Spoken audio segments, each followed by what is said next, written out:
The pandemic has affected all of us, one way or the other. On today's show, we take a look at how it's affected schools, sports, and businesses. We also speak with a UNLV senior about how COVID-19 is going to affect one of the biggest milestones of their college career. And get ready, sports fans, we'll hit you with an update on the Las Vegas Aviators.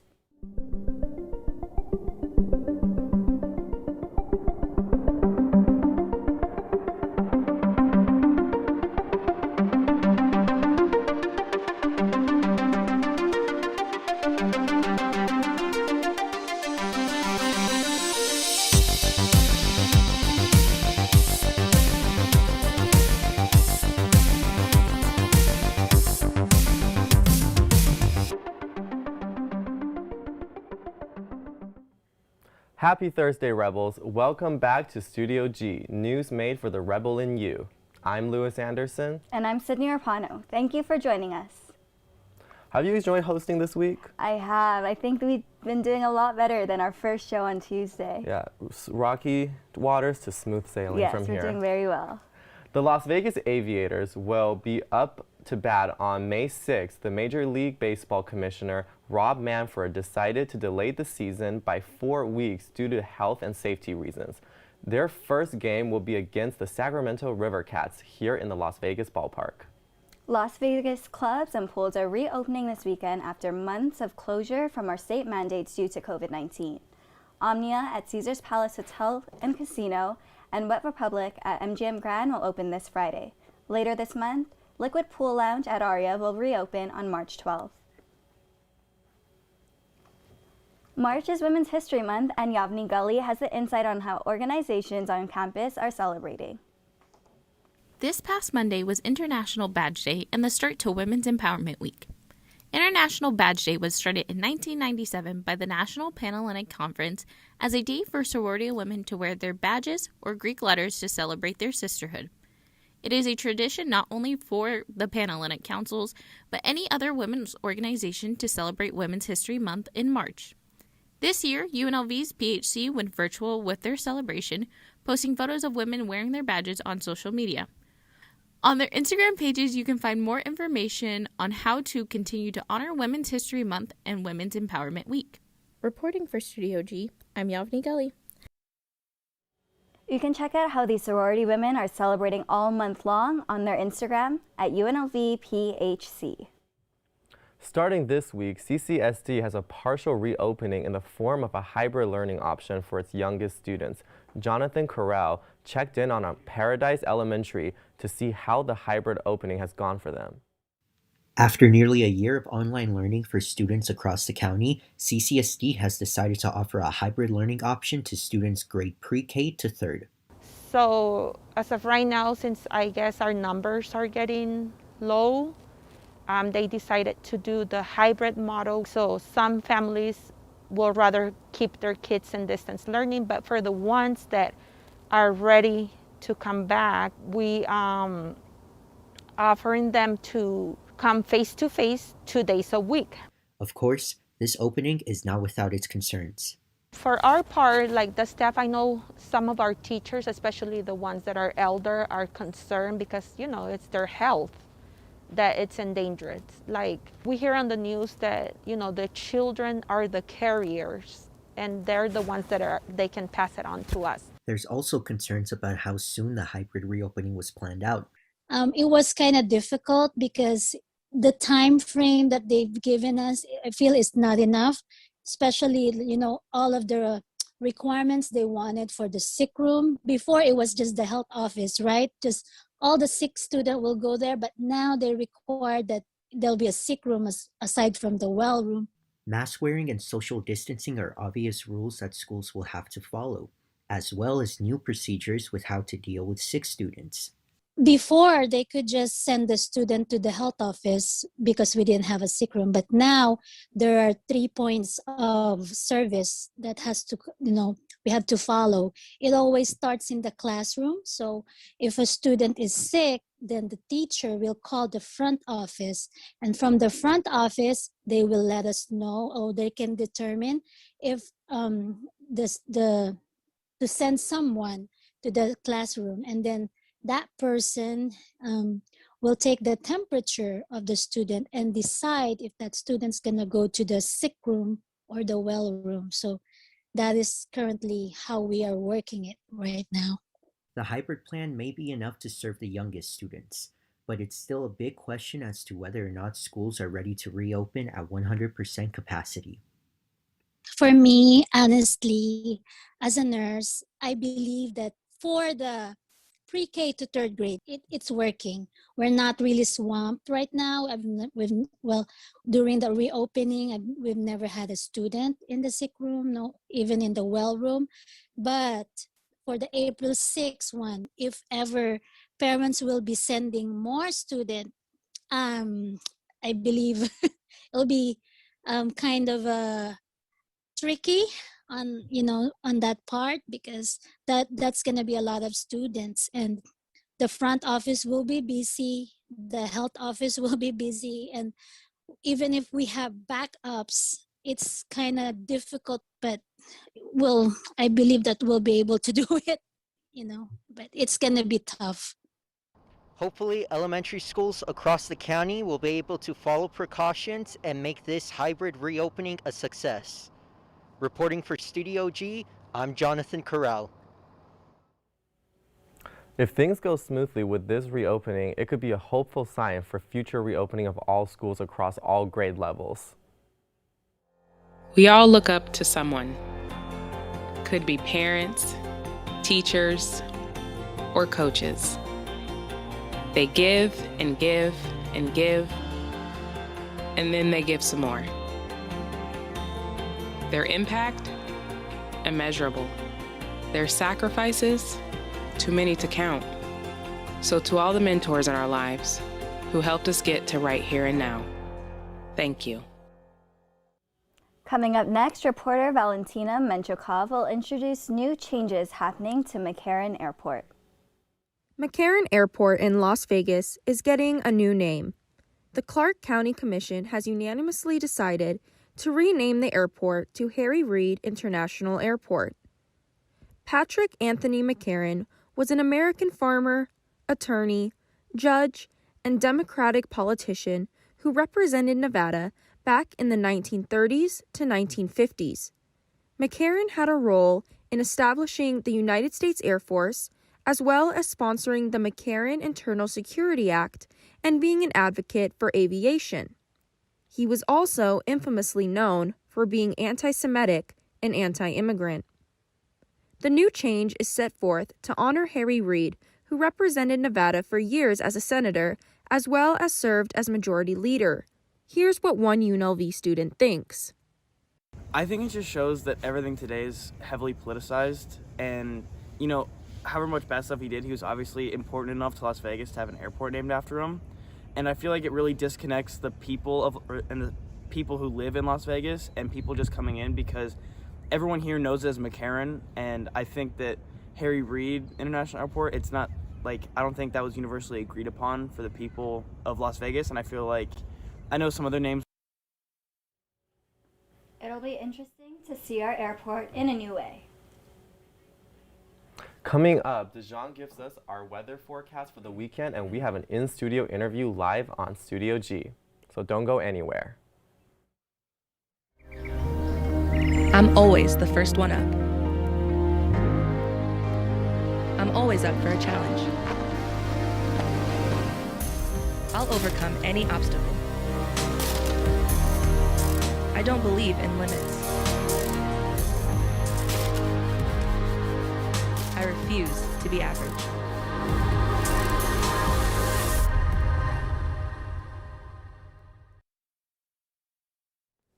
Good afternoon, Las Vegas. We have a very beautiful weekend coming ahead to you guys. We have 61 degrees, very light on clouds, and it's going to be a pretty beautiful day as we start out. 69 degrees high is what we have for the day. We also have a low of 43, guys. So towards the evening a little bit, probably throw a jacket on, something smoother for the evening going forward. Now, guys, we are looking at 46 degrees, clear skies tonight, a low of 43 tonight. And the winds are 10 miles per hour, so it's not going to be too windy, won't be too hot, but it'll be a nice temperature to cool off after a beautiful day. Moving forward, guys, All right, looking in this area, we have about 68 degrees in the Nellis, Henderson area. Going into Las Vegas, we have 68, kind of flirting with 70 degrees. So we're looking at a pretty mild temperature throughout the evening, going throughout the week as well. Summerlin and Centennial over in that area is looking a little colder, so make sure you guys bundle up in the area towards the night as well.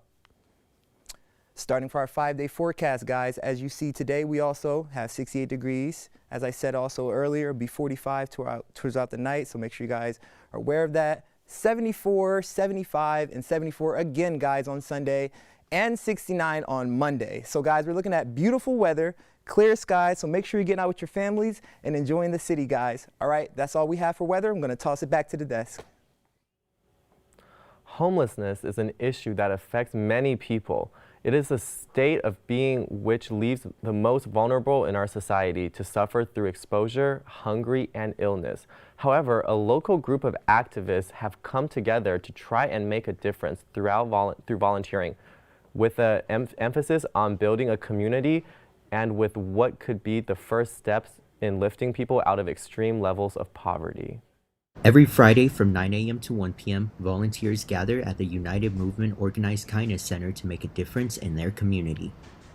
The New Leaf building community right now exists as just a loose collective of radical activists that believe housing is a human right and identified that need in this community and wanted to do something about it. So we meet every Friday to build tiny homes for the unsheltered. Viewing themselves as less of a charity, they explain the difference in goals with being more of a mutual aid network. Charities, I feel like, have a lot to do with giving away possessions and like just swapping monetary donations and stuff like that. But we're trying to provide like a way of living for people, a better way of living for like everybody. Eventually, you know, nobody likes to see people on the street. So, and a lot of people are like struggling for good housing options.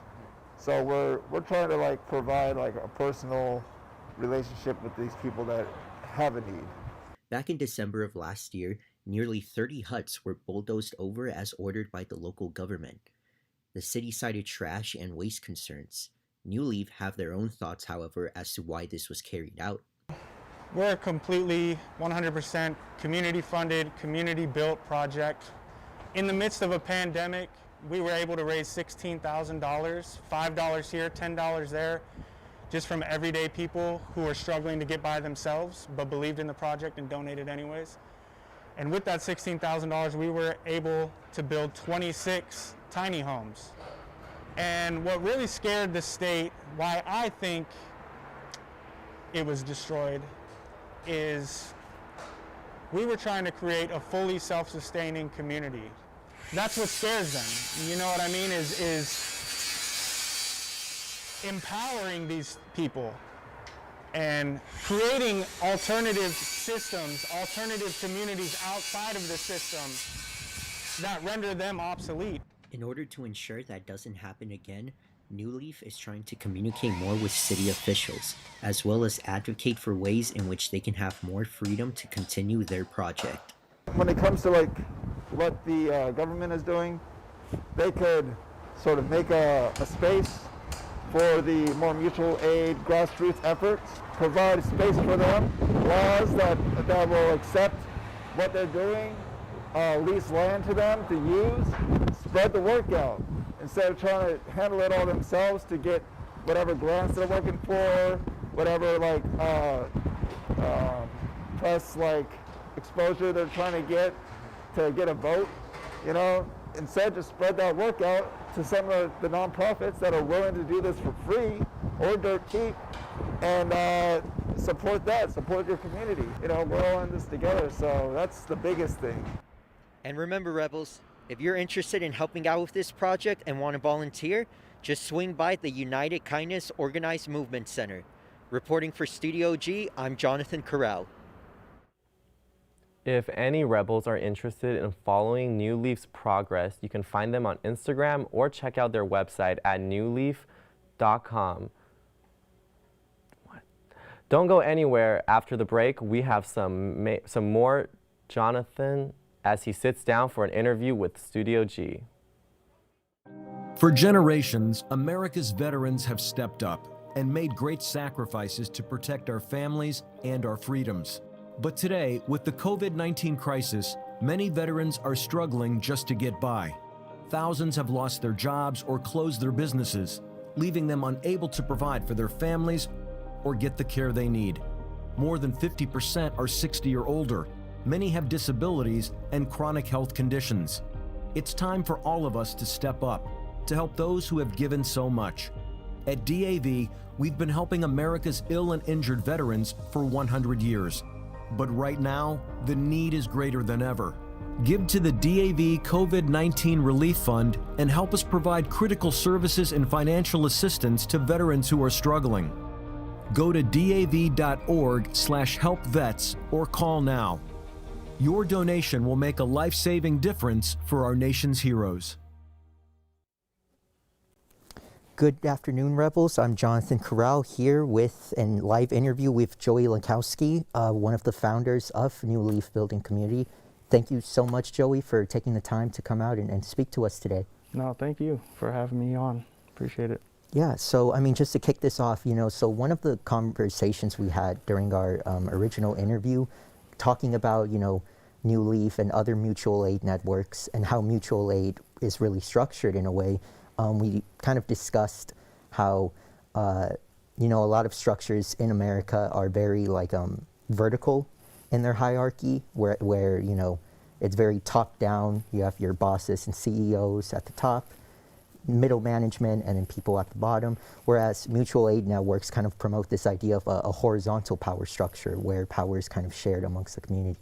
Do you kind of want to explain the benefit to that? Yeah, definitely.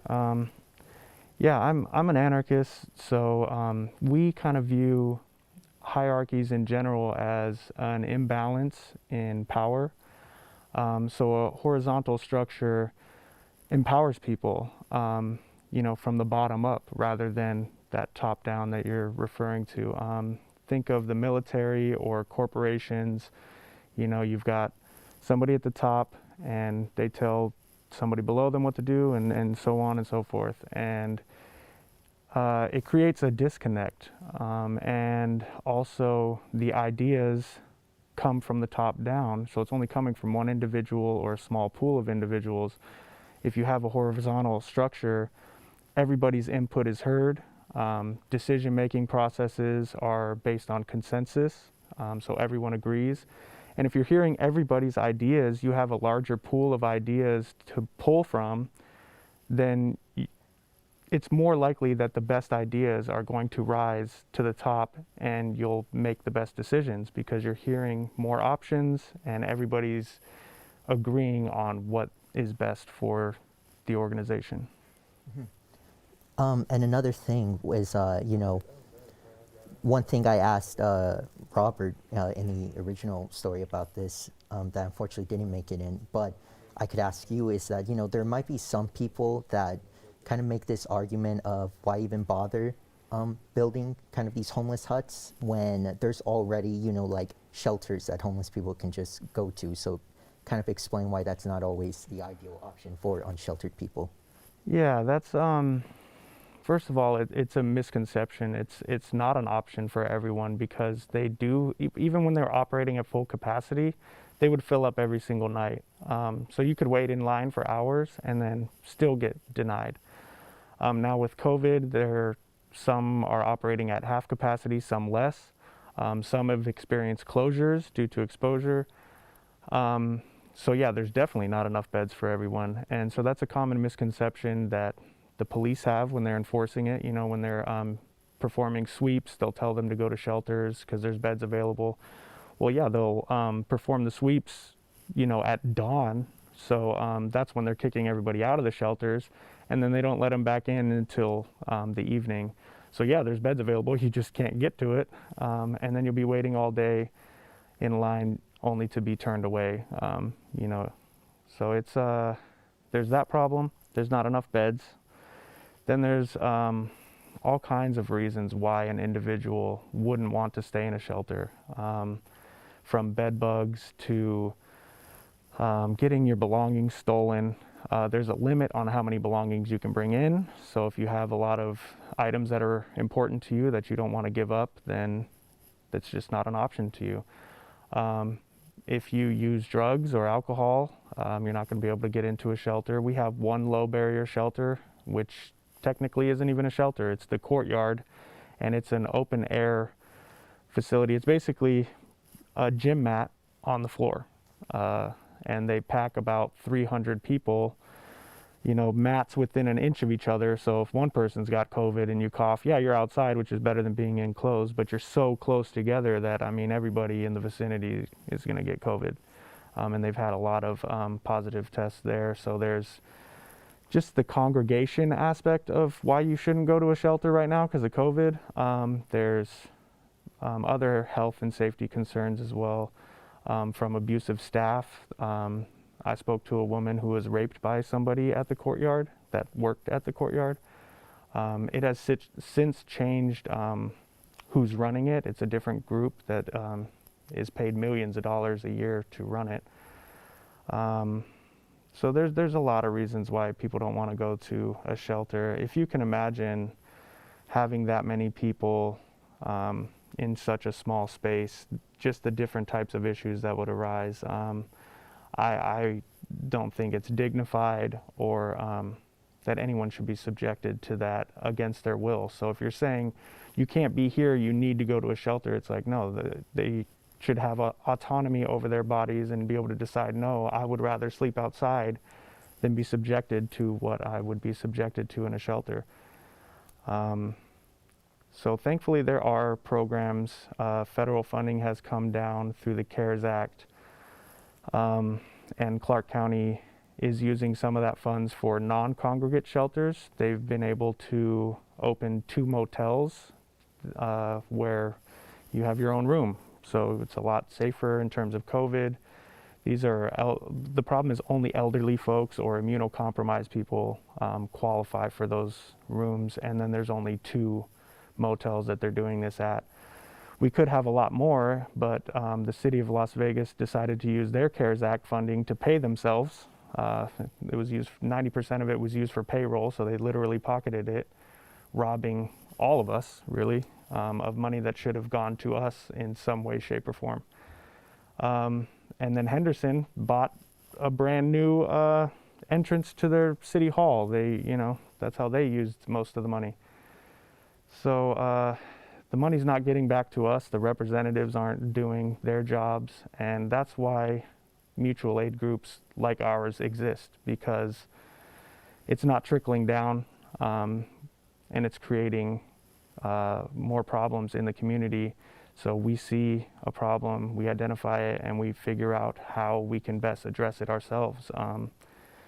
It's unfortunate that we have to do the job of government, but really, as an anarchist, I don't think government should exist. So it really is our job. You know, we should be taking care of each other.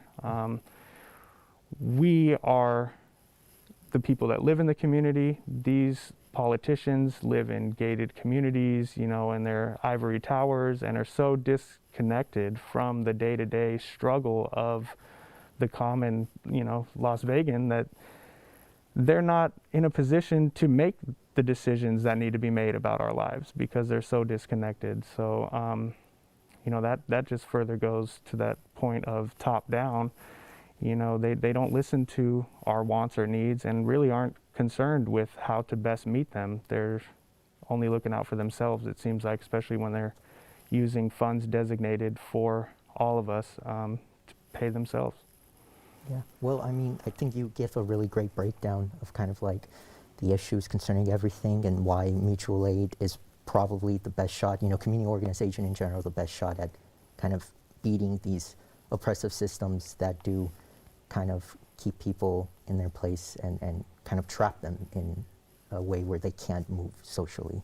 Mm-hmm. So, I mean, thank you so much again for coming in. It was a great interview. You gave great information. Don't go anywhere, Studio G. We will be right back after the break.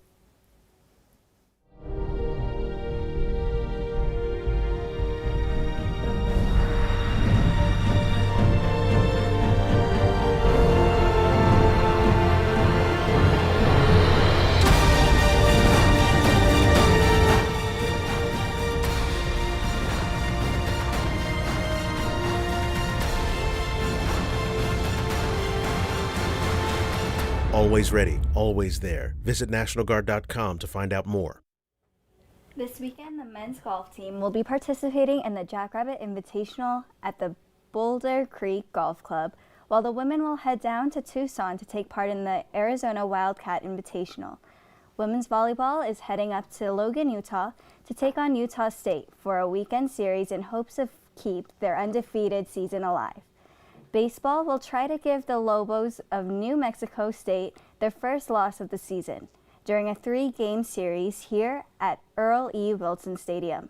Finally, the softball team will host the Boyd Gaming Classic at Eller Media Stadium as they look to extend their lead at the top of the Mountain West.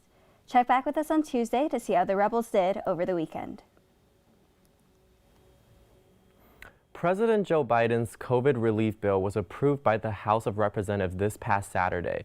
The relief bill will include a $1,400 stimulus for millions of Americans and will extend unemployment throughout the summer. Local government and schools are also expected to receive financial assistance from the bill in order to help them recover from revenue loss and in hopes for schools to fully reopen.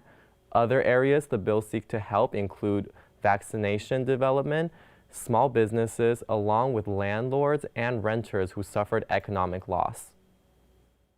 Before we let you go, we had to show you the story we found about a turkey breaking into a dentist's office. The photo shows the wild scene inside this Fair Oaks dentist's office, shattered glass, and a surprise guest. This wild turkey that certainly did ruffle feathers with its ungraceful entrance. More photos show the giant hole left from the turkey intruder. With no plaque buildup to clean, this bird got plucked up and sent to the Gold Country Wildlife Rescue, where he's now recovering. Usually they knock themselves out when they go into the window. Greg Grimm is treasurer of Gold Country Wildlife and says he has a theory what this bird's brain may have been thinking. Now, the other thing that birds sometimes do when they see windows is that they see their reflection in the window. And especially if it's during mating season, they may think it's a competitor for their mate. Turkey fight. It is mating season for wild turkeys, and it wasn't hard to find other males fighting for dominance on this day. Only one, though, managed to take on a reflection of himself. This turkey turning a dentist's office into a combat zone, fouling up the flossing and fluoride treatments. Well, I think maybe the turkey just wanted some dental cleaning. Maybe its beak was dirty. Yeah, really needs some work from that dentist. I'm glad that they said it went to a rescue center. Well, that's why I don't like Thanksgiving, because I'm not a fan of I know, I turkeys. was worried they were going to say they took it back to be eaten, but I'm glad it's going to just a nice little community to live. Yeah, hopefully it can find a nice girl, start a family, raise some baby turkeys, and maybe they can all come back for a family cleaning next year. Yes, let's all go to the dentist as a family. So what was your favorite part of today's show? I really liked the interview that we had about New Leaf. I think that's a lot of good information about what options there are in the community for homelessness, and that there's more than just governmental help. There's a lot more help in the community than we realize. Yeah.